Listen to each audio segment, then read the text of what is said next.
Alors, dans cette deuxième vidéo sur la formation sur React, on va faire un peu de la littérature. Donc, je vais vous parler un peu de React parce que précédemment, j'ai parlé de React comme framework, ok, JS, mais je vais vous donner les raisons pour lesquelles, au fait, j'ai appelé ça framework.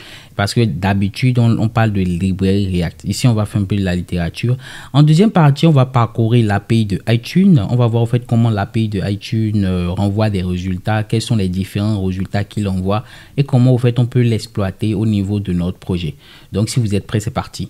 Donc là, vous voyez déjà sur mon écran, hein, je suis sur la documentation qui explique un peu c'est quoi React. Donc c'est un truc que je vous ai préparé. On va rapidement, en fait, parler de cela et après ça on démarre sur la partie API. Donc ici React, en réalité, c'est une librairie, ok, qui est également appelée bibliothèque JavaScript. Donc si vous maîtrisez un peu du JavaScript, en réalité React, c'est du JavaScript. Toutes les manipulations de tableaux et tout ça, vous allez voir que c'est réellement du JS. Donc ici, il permet de créer des interfaces utilisateurs pour des applications. Donc ici, c'est ce que vous voyez là.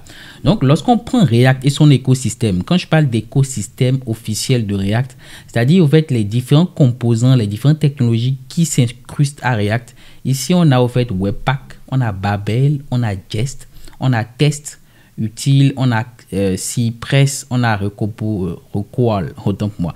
Moi, je n'utilise pas toutes ces technologies, mais il faut noter que ce sont c'est l'écosystème, au fait, général de React. Donc ici, il y a même des parties qui ne sont pas officielles, comme React Router. React Router, lui, vous permet de pouvoir créer des routes sur votre application, c'est-à-dire tout le système de navigation sur votre application. C'est React Router qui permet de l'utiliser. Lorsqu'on prend React, ok, avec tout son écosystème, on parlera de framework React. C'est ce que vous voyez ici. Donc, quand je parle de framework React au niveau de la première vidéo, je fais référence à tout cet écosystème-là. Mais en réalité, si on prend React seul, ok, c'est une librairie JavaScript. Donc, il faut noter que React, au fait, a été fondé maintenant en 2011 par un ingénieur, au fait, de Facebook qu'on appelle Jordan Walker. Donc, il a mis en place, au fait, React, cette librairie-là, pouvoir résoudre un problème spécifique. Mais il faut noter maintenant que React, cette librairie, ok, il est utilisé maintenant pour de grandes applications, ok, pour exploiter des données, consommer des données, ainsi de suite, sans recharger la page. C'est exactement comme du Angular ou du Vue.js. Donc, il permet, au fait, de créer de très grandes applications qui peuvent changer des données sans avoir à recharger la page. Ok, il faut noter que maintenant que React, pourquoi, en fait, maintenant il faut l'utiliser? En réalité, il faudrait l'utiliser, ça fait longtemps, mais c'est maintenant, au fait, que je vois beaucoup d'offres là-dessus. Il faut noter que React, au fait, a été utilisé pour créer plusieurs applications telles que Netflix, Yahoo, Airbnb, Sony, Atlas, Facebook, Instagram, WhatsApp, PayPal et plein d'autres entreprises.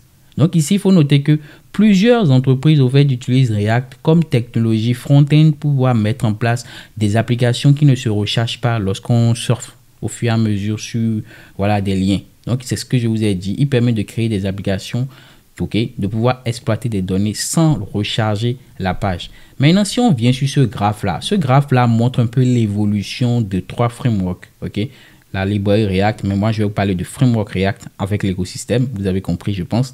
Il y a la partie Angular qui est un framework, ok, JS aussi, et le dernier qui est Vue.js. Vous voyez que ici React est marqué en orange et vous voyez depuis 2018, ok, React a été toujours plus utilisé que tous les deux frameworks en arrière, que ce soit Angular, que ce soit Vue.js. React a été toujours le plus utilisé parmi eux. Vous voyez ce graphe là. C'est vrai qu'il y a des périodes de chute, mais même malgré, au fait, la période de chute de React, il a été toujours encore plus utilisé que les autres. Et maintenant, on est en 2023, cela ne change pas. Il est toujours en pleine expansion. Il accroît, au fait, de communautés, de développeurs qui se mettent, au fait, à apprendre React. Donc ici, même malgré ça, au fait, vous allez voir, si vous allez par exemple sur Upwork et vous tapez React comme recherche de mission, voilà, si vous recherchez une mission en React, vous allez voir ici qu'il y a plein d'offres. Si par exemple ici, je descends, je vais fermer ça. Vous allez voir ici, il y a plein d'offres. Je descends totalement. Tout ça, c'est des offres. Mais il y en a encore plein qui sont demandées. Ok, donc ici, par exemple, j'ai mis 50. Déjà, il y a 50 déjà offres de propositions ici, React, ainsi de suite. Même si je vais par exemple ici, je vais ici par exemple sur Coder, je vais aller sur coder.com, hop, je vais se connecter rapidement, on y va, hop, je me connecte, voilà. Donc là, je vais sur coder.com pour tous ceux qui veulent se lancer en freelancing, voilà. Vous pouvez faire directement ici, aller dans projet et on va voir ce qui se passe. Je tape ici React et vous voyez, besoin, je cherche un développeur Node sur un projet TJM, quelques connaissances en React serait un plus. Recherche d'un développeur mobile React Native. Donc vous voyez qu'il y a plein d'offres, que ce soit React JS pour pouvoir créer des applications SPA, des single page applications qui ne se rechargent pas lorsqu'on sort sur l'application, que ce soit pour créer des applications mobiles, on utilise React Native. Donc c'est pas l'objectif de cette formation là, mais il faut noter que on a React JS et on a aussi React Native pour pouvoir créer des applications mobiles. Ok, donc ce qui m'intéresse essentiellement ici, vous voyez qu'il y a plein d'offres par rapport à ces technologies là. Donc, d'où l'objectif de cette formation, de vous permettre de pouvoir en fait prendre en main une partie de cette technologie-là. Donc, si on continue dans notre exploration ici, vous voyez que ici il dispose d'une grande communauté. Et malgré ça, vous voyez que React.js, il y a 25% okay, de personnes qui l'apprennent. Vue.js est en deuxième position. Django en troisième. Angular quatrième. Swift, ok, ainsi de suite. Regardez, jQuery, Ruby on Rails, Laravel totalement presque en dernière position, Symfony n'en parlons même pas. Donc comme technologie front, il faudrait les gars apprendre du React JS en parallèle, c'est très important. Donc ici ça c'est un peu vous montrer au fait les statistiques hein, par rapport à la librairie React, comment vous faites l'appréhender actuellement. Donc c'est quoi l'avantage au fait de React? L'avantage de React, au fait, c'est la partie performance incroyable parce qu'il exploite, au fait, le DOM de votre navigateur. Ok, le DOM de votre navigateur, si par exemple, je viens ici, je vais inspecter, je viens au niveau de éléments, vous voyez, tout ça, c'est les éléments de votre DOM. Ok, donc il exploite en réalité tous ces éléments-là, tous ces composants-là pour vous permettre d'avoir quelque chose de plus optimal. Donc ça, c'est le premier avantage. Le deuxième avantage, c'est qu'il utilise le JSX, ok, et une philosophie de la librairie. En réalité, le JSX vous permet au fait d'écrire du code HTML dans du code JavaScript. Et après, maintenant, cela est transpilé, c'est-à-dire cela est traduit, ok, en JavaScript. Donc, vous pouvez écrire du code JavaScript dans du code HTML, ok, grâce au JSX, et cela est après transposé ou traduit en JavaScript. Donc ici, c'est très important de comprendre ça. Il utilise cette notion de JSX qui vous permet de pouvoir en fait faire quelque chose que vous ne pouvez pas faire normalement dans HTML, ok, au niveau de votre HTML. Donc ici, mis à part ça, au fait, il y a l'utilisation du Create React App. Si vous vous rappelez, je vous ai montré comment créer un projet React. Dans la première vidéo, c'était npx create React App et on met le nom de notre dossier. Donc, il utilise au fait celui-ci qui est un composant qui a été mis en place par React qui permet au fait de démarrer un projet React fonctionnel pour commencer à développer votre application. Donc, je vous avais montré ça. Si je me rends rapidement au niveau de la documentation, je fais ici Create React App comme ceci. Je viens directement ici. C'est ce que je vous avais montré précédemment, hein, cette partie-là. Hop. npx create React App, my app. Directement, il vous crée votre projet React. Donc, si vous avez bien compris cela maintenant, ce qu'il faut retenir de toute cette littérature que je viens de faire, c'est que React, en réalité, c'est une librairie, ok? C'est une librairie JavaScript qui vous permet au fait de pouvoir écrire du code JavaScript en réalité.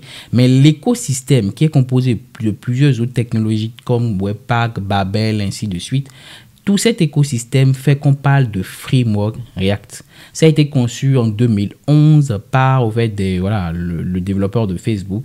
Et ici, son avantage principal, au fait, c'est qu'il est très performant et il est très utilisé actuellement et continue au fait d'être utilisé. Donc, plusieurs entreprises l'utilisent pour pouvoir développer leur application. Donc, c'est un peu ça hein, pour React. C'est ce qu'il faudrait comprendre pour cette première partie-là. Maintenant, rendons-nous au niveau de la documentation de notre API. Comme vous l'avez compris, dans cette série de vidéos, on veut pouvoir faire directement de la pratique. On veut mettre en place un système de lecture de musique en utilisant l'API de iTunes. Donc là, je suis officiellement sur le site Ok, je suis sur le site au fait de Apple qui montre un peu comment marche l'API, qu'est-ce qu'il renvoie, ainsi de suite. Donc ici, on va prendre le temps, on va bien le comprendre, on va l'utiliser aussi sur Postman ou sur un outil pour voir vraiment si les réponses sont bien envoyées. Et après ça, on aura maintenant la main pour pouvoir en fait, développer notre application. Donc là, sur le site, vous voyez ici, il me montre un peu comment au fait, utiliser au fait, comment utiliser notre API. Ok. Donc ici, il dit pour rechercher tout le contenu audio et vidéo d'un artiste qu'on appelle Jack Jackson, film, podcast, musique, vidéo, ainsi de suite, on utilise au fait ce qui est là. Ok. Donc ici, on met iTunes, Apple, ainsi de suite. On met le thème, ce qu'on souhaite rechercher, Jack.Jackson, et il va nous renvoyer le résultat. Donc ici, pour rechercher tout le contenu audio, ok, et vidéo de Jack Jackson et ne renvoyer que les 25 premiers éléments, on utilise juste cette partie limite égale à 25. C'est la même chose que ce qui est ici. C'est juste qu'on ajoute au fait un paramètre limite égal à 25. Ok. En troisième ici, il nous dit pour rechercher uniquement des vidéoclips. Ok, de Jack Jackson, utiliser l'URL. Donc la même chose. On met ça, on met l'entité musique et vidéo. Et quatrième, pour rechercher tout le contenu audio et vidéo de Jim John, par exemple, on met thème Jim John et on met le pays. Donc ici, on recherche le thème Jim John par exemple au Canada.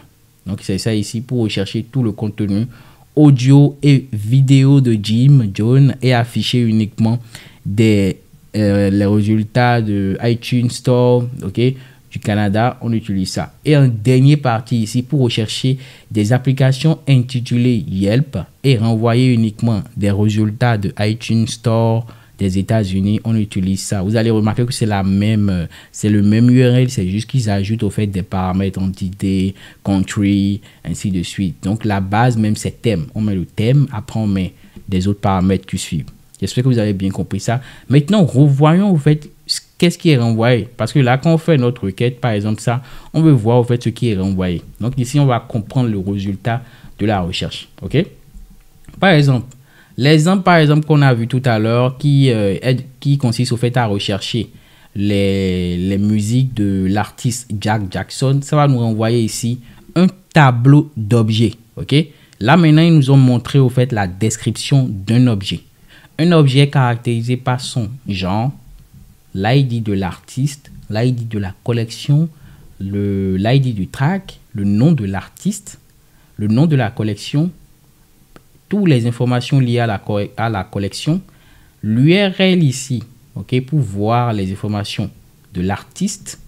Ensuite, toujours ici collection. Ici, on a une preview qui nous permet de pouvoir écouter la musique de la personne, écouter un extrait de la musique. Ici, on a les différentes images de l'artiste avec sous différents angles, 60, 100, ainsi de suite. Donc ça, c'est la taille au fait des images qui seront envoyées. On va voir lequel nous conviendra bien pour avoir une bonne présentation. Et tout le reste, on ne veut pas l'utiliser. Par exemple, ici, on aura besoin peut-être de l'image. On aura besoin ensuite du nom de l'artiste. On aura besoin de la collection. On aura besoin d'écouter un extrait. Donc ici, c'est des trucs comme ça qu'on va récupérer par rapport à ça. Donc en réalité, ça par exemple, c'est un résultat spécifique renvoyé lorsqu'on fait notre requête. Maintenant, nous, on va essayer de l'utiliser. On va prendre cette URL là et on va essayer de voir vraiment ce que ça nous renvoie. Donc pour ça, moi, je vais me rendre officiellement sur mon éditeur de code. Donc moi, j'utilise VS Code. Donc ici, première chose que je vous invite à faire si vous ne l'avez pas encore sur votre ordinateur, c'est de télécharger l'extension Toner Client. Vous pouvez l'utiliser pour pouvoir faire des requêtes lorsque vous voulez tester votre API. Si vous ne voulez pas utiliser ça, vous pouvez utiliser Postman. La plupart utilisent Postman, mais ce qui est bien ici, c'est qu'il n'y a plus besoin d'ouvrir une autre application pour tester mon API. Donc ici, vous téléchargez cette extension-là, vous l'installez et directement, vous aurez ça quelque part ici. Vous voyez ici, moi, j'ai le Toner client ici.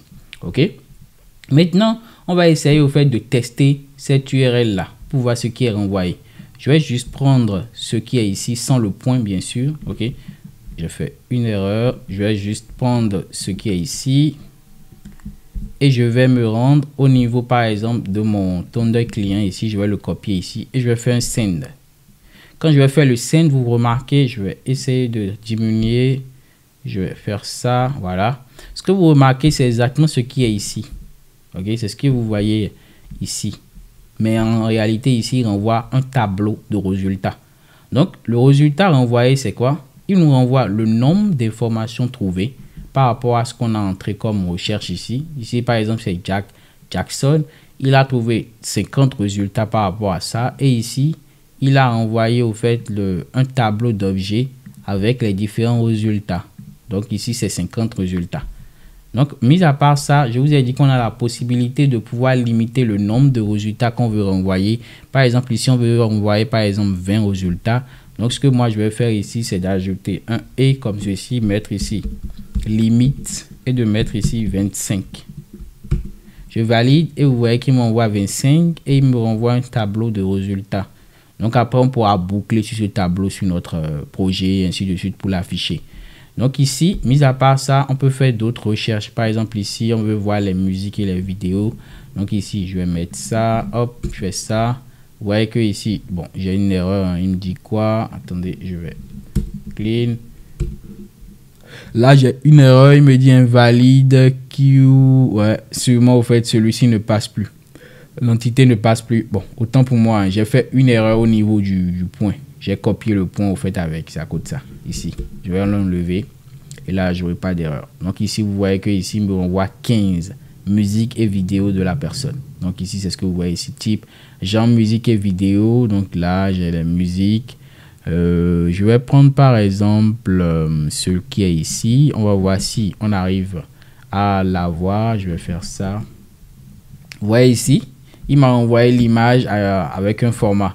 Donc ici, il m'a envoyé ça au format 100. Je peux prendre au format 60. Vous allez voir comme ceci. Hop, ouais, c'est encore plus petit. Ainsi de suite. Ici, ce qui m'intéresse aussi, c'est de voir la musique, par exemple. Je vais essayer de prendre l'extrait de la musique pour voir si on peut l'écouter. L'extrait, voilà, c'est l'extrait ça. Je vais prendre ça, par exemple. Donc ici, preview URL. Je vais le prendre ici, je vais le tester. Vous voyez? Là, je l'ai. Parfait. Donc, tout marche correctement. Là, maintenant, on peut commencer à bosser sur notre projet. Donc, dans la troisième partie de la vidéo, maintenant, on va maintenant se mettre à coder. Donc, première partie de cette troisième vidéo-là, on va en fait architecturer notre projet. On va créer nos fichiers, nos dossiers pour bien avoir un format bien défini avant de se mettre au fait à coder. Donc, je vous donne rendez-vous pour la troisième vidéo où là maintenant on va se mettre rapidement à la pratique et apprendre par rapport à ça. Ciao ciao les gars, à la prochaine vidéo, bye.